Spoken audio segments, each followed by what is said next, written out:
I'm Geoffery Ullyett, driver of T10. My name is Jason King. I navigate for Geoffery in both his current T10 cars, as well as one of the mechanics and engineers behind the scenes. Fellas tell me that I'm Drift King of Barbados or Caribbean, but we just try to do what we can do. This is what we like doing, so that's the main part right now.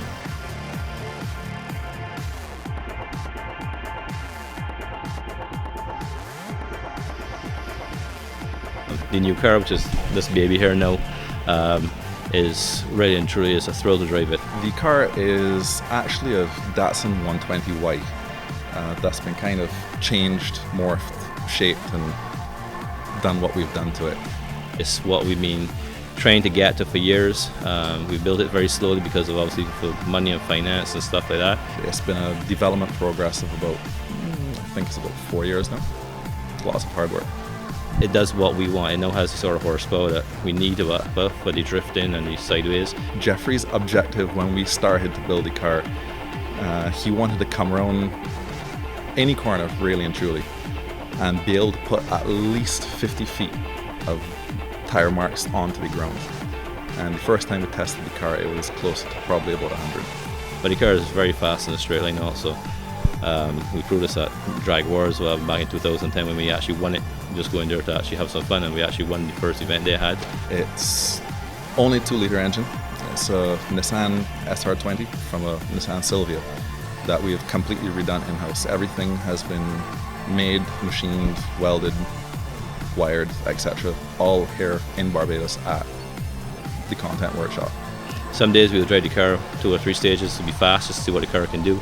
And then we would just drive, just entertain ourselves. When Geoffery and I started to build this, he wanted someone that knew about the car because of all of the other features, and well, whatever could go wrong, it makes sense having someone on the road with you. And we were 17th in Rally Barbados, and we had a good time. The problem we had starting so high up in the field because of the 4-wheel drive cars. The 4-wheel drive cars were really nasty at the road, and with only 2 wheels we have and the amount of horsepower we have, we were lacking traction from the early couple of stages. With a car such as T10 and any of the other big cars as well, it's always an advantage if someone in the car knows about it in case something goes wrong on the stage or even in transit. We had the usual thing, it's a mechanical problem where we had a problem with a pin, a $10 pin in the gearbox broke and dropped inside the gearbox, which means we would have had to rip the whole gearbox down to get it out, because not, it would have probably caused more damage. And that's what took us to Rally Barbados, but the car is working well. When it works, it is a dream to drive.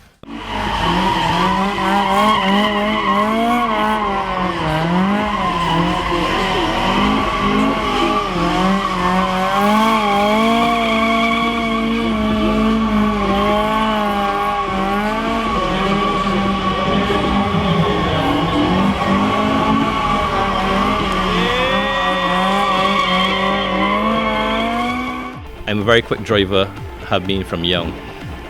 Problem with that being is that being quicker than some of the other guys in the sport with better equipment has always put me in trouble. It's always, they never believe that it's the driver that's made it to whatever, and they always look for excuses and that the car, something's illegal on the car or something's been different to the car. But I've taken like those 1,360 cars and beaten guys with 1600s and 2 litres in the past, and it gets a little bit annoying at some point, however, of actually beating the bigger guys. It is fun, but the stress it gives, however, any day, however, the guys don't believe that you're as good as you are. So I guess we've turned to driving the car more sideways, however, and being more flamboyant with the car to prove to the guys, well, that it's a skill and not just it just happens for the sake of it, or it's because of the engine or the gearbox or because of some other particular item on the car.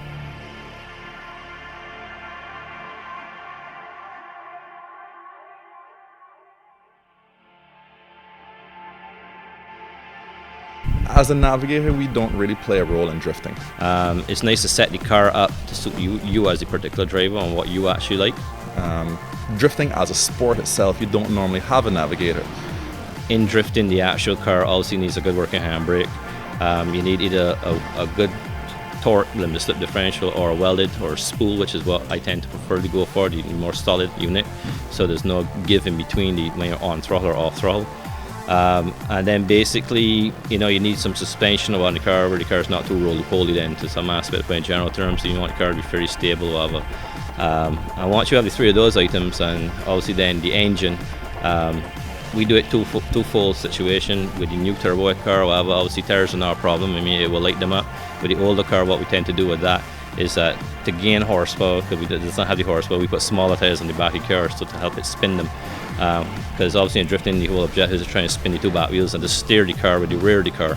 There are very few rally drivers that will actually drift their cars during the rally, and that's completely up to the driver. We have nothing to do with it.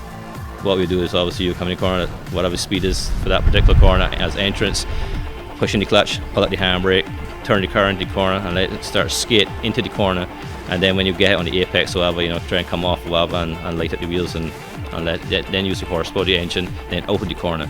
The older car, however, does a lot better entrance speed, however, than the new car, because obviously it's lighter car than the new car, however, and then obviously you can go on more radical on the throttle. Well, the new car, because you want a horsepower, you really got to be a little gentle when you start go on the throttle, but the exit to the corners now with the new car, I mean, we got a lot of tires spinning and a lot of wheels spin.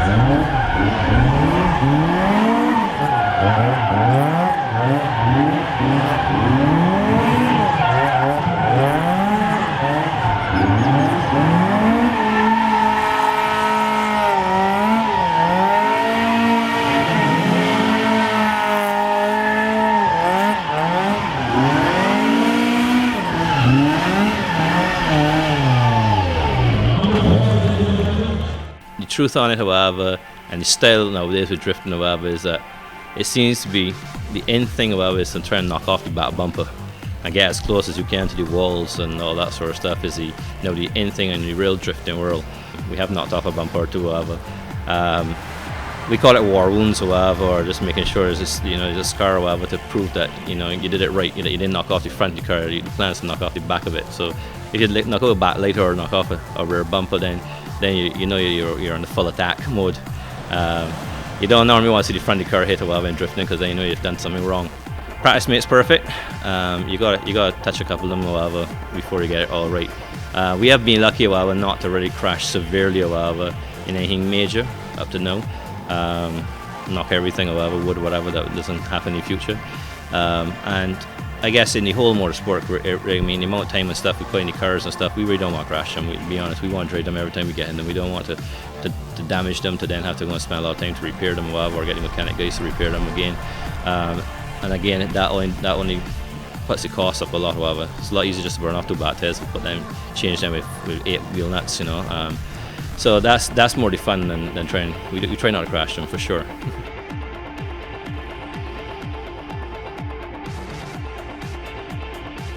Rallying has a bad reputation of being a dangerous sport, but honestly it's probably one of the safer sports you can have. Where there are minimum safety regulations for all the sports that we run right now, and they are designated, however, that the cars have to have a minimum safety regulation for it. The safety equipment that we're required to wear and the safety equipment of the car itself surpasses any other sport that you have. Example, this has nothing to do with rallying, but you can still injure yourself on a normal day-to-day basis, but have never been hurt in a rally car. Right now, both of the cars I drive will probably have more safety in it, because the specification is that it should have a 6-point cage, which is a roll bar over the top over your head, 2 bars going back, 2 bars coming forward with interlinking door bars, so you've had like a side impact. So with those, however, that's the minimum that they require, however, in case of anything car rolled over, hits something front, back or side. If I was to think of one scary moment, last year in the old T10, the gearbox that we had in that time was malfunctioning. And approaching Malvern Wall, which is quite synonymously known with even people that are not in rallying, the gearbox missed the gear, and threw us a little more sideways than we were supposed to be when we were not supposed to be. And even as a navigator, you can feel when the car is supposed to be sideways, where it is in the course, etc. And it was one of those "dear God" moments. And Geoffrey's fast reflexes managed to catch and, live to slide another corner. Most of the cars that we drive and a lot of the other cars, especially like guys at rally, have like more points in the car. Have probably got 12-point or 15-point cage in it, whatever. What it also does is also makes the car handle better and steer better and stuff. It also it tightens up the whole body on the car. So the more points of roll cage, whatever, not only is just for safety, but it also makes the car handle. So again, better hand in the car also gets better safety. It does not seem as bad as when you're outside watching. It gives you a sense of safety in the car. You're strapped in, you can't move, you have your helmet on, and like I said, it's probably one of the safer sports you can get because of the safety equipment. We all getting older, I am at least for sure. So if something was to happen, you want to still be able to get to work tomorrow. So we can't risk not driving and without the safety items, the safety cages and that sort of stuff. It's only that if we're doing like a dexterity or just have a little bit of fun, like first and second gear, the guys, we'll still wear these safety, these seat belts and stuff, and all that gear. But it's been pretty well mandated in Barbados that most of the clubs that do the sports, do mandate what gear and stuff they use, at least the helmets and that sort of stuff. This is Jason King. We'd like to thank Adrenaline Sun and Adrenaline Pulse for coming out and interviewing the entire Ullyett Machine Shop team.